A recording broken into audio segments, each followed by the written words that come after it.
रोना नहीं चाहिए, लेकिन ये काम हर आदमी नहीं कर सकता है। जिसके जीवन में ज्ञान होगा वही कर सकता है। कोई व्यक्ति अगर मरता है तो रोना कतई नहीं चाहिए, बल्कि भजन गाने चाहिए। अगर वो अंतिम समय हो रहा है तो भजन गाओ। भजन गाने से उसकी सुरती साहब में हो जाएगी। अगर भूल भी रहा है, भटक भी रहा है, तो उसकी सुरती साहब में हो जाएगी। और अगर आप रो रहे हैं तो मालूम है क्या होता है?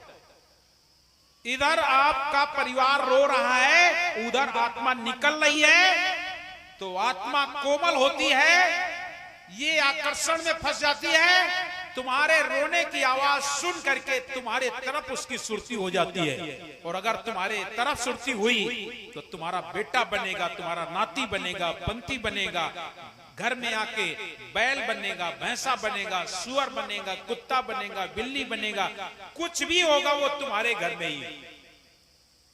इसीलिए आप लोगों को ने देखा होगा कि चलावा चौका हमारे यहाँ जब होता है, कुछ लोगों ने इसमें देखा होगा, तो चलावा चौके में लाल वस्त्र लगाया जाता है। जबकि कबीर पंथ में लाल वस्त्र की कोई कीमत नहीं, लाल रंग की कोई कीमत नहीं, लेकिन चलावा चौका में लाल वस्त्र ही लगाया जाता है। और एक कलश नहीं, 9 कलश जलाए जाते हैं। उसके अंदर सजाया जाता है, लाल सिंदूर से उसे सजाया जाता है। बढ़िया आम के पत्ते की झालर बनाई जाती है। चलावा चौके को और आकर्षण किया जाता है। क्यों? इसलिए कि जिस आत्मा का चौका आरती हो रहा है उससे बुलाया जाता है और शब्द गाया जाता है, हंसा तुम बैठो आए हो शब्द सिंहासन पाठ में। पहली रमायनी यही बोली जाएगी, हंसा तुम बैठो आए हो शब्द सिंहासन पाठ में। जैसे उसका आह्वान हुआ, वो आत्मा देख रही है मुझे कोई बुला रहा है, चाहे जिस खानी में होगी, अंडा टिंडा जो सावर किसी खानी में, आवाज यहां से तुरंत मिलती है उसको, और वो देखती है। जैसे चौका आरती को उसका लाल रंग के प्रति आकर्षण होता है, ये आत्मा को लाल रंग पर ज्यादा आकर्षण होता है। भले ही आप लोगों को लगता हो लाल रंग मुझे नहीं पसंद, लेकिन आत्मा को लाल रंग पसंद है, पसंद है। इसीलिए साहब कबीर कहते हैं, लाली मेरे लाल की जित देखो तित लाल। लाली देखन मैं गई तो मैं भी हो गई लाल।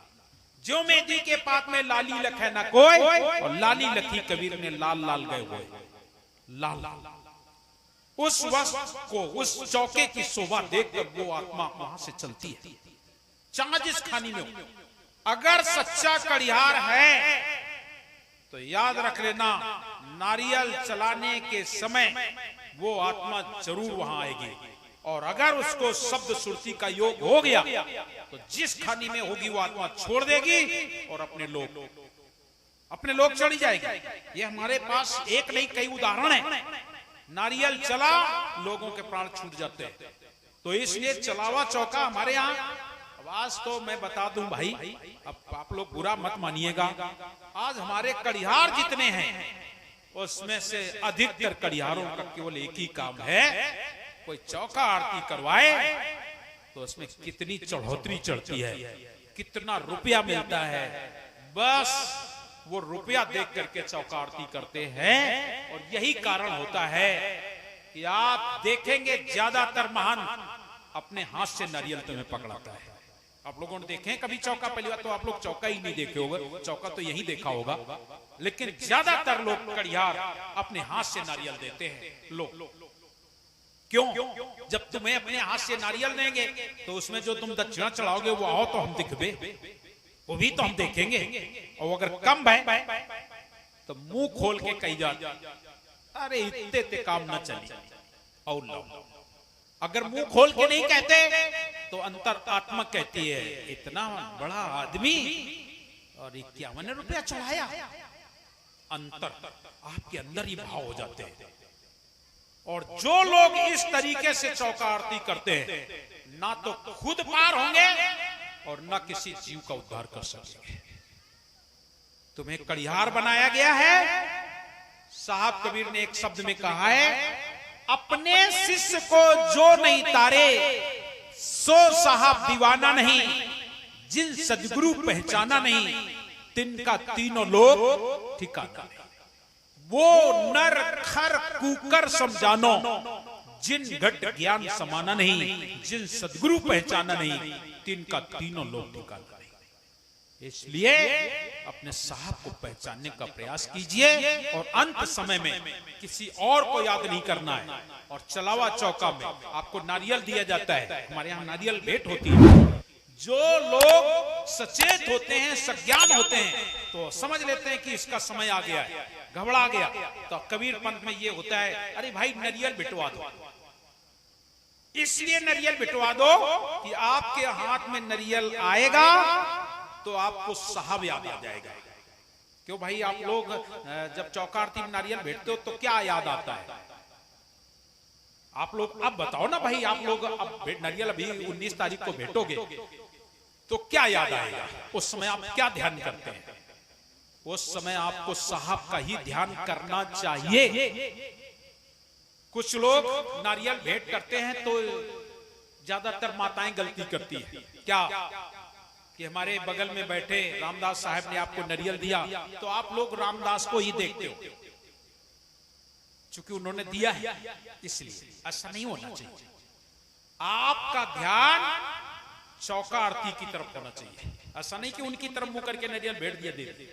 आपका ध्यान चौका आरती में होना चाहिए, साहब में होना चाहिए। आपको द्वारा कुछ नहीं आता है तो साहब तो आता है ना। आप साहब साहब तो कह सकते हो, जब अभी नहीं कह पाओगे तो अंत समय में बिल्कुल नहीं कह पाओगे। इसलिए जब भी नारियल भेंटो तो ऐसा नहीं कि धक्का मुक्की करो नारियल भेंट जाए, नहीं। क्या सुंदर शब्द साखी साहब कबीर कहते हैं चौका के लिए। उसमें कहते हैं कलश आरती दल शिला, ये साखी बोली जाती है चौका में। कलश आरती दल शिला नरियल पान मिष्ठान, पुंगी फल पुष्प लौंग इलायची शब्द भजन धुन ध्यान।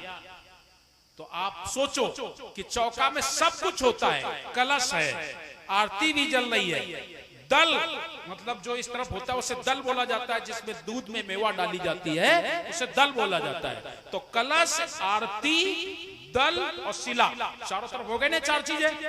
आप लोग समझ रहे हैं ना, चौका आरती में देखा कि नहीं?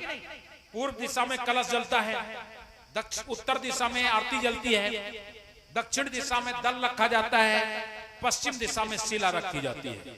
इसका विवरण करते हुए साहब बोल रहे हैं कलश आरती दल शिला नरियल आपको भेंट करने के लिए दिए जाते हैं, वहां होते हैं। पान होता है, पुंगी फल सुपारी को कहते हैं, ये सब है। कलश आरती दल शिला नरियल पान मिष्ठान, मिठाई भी होती है, चाहे बतासे ही हो लेकिन होती है। कलश आरती दल शिला नरियल पान मिष्ठान, पुंगी फल पुष्प फूल भी होते हैं, लौंग इलायची भी होती है, और क्या होता है शब्द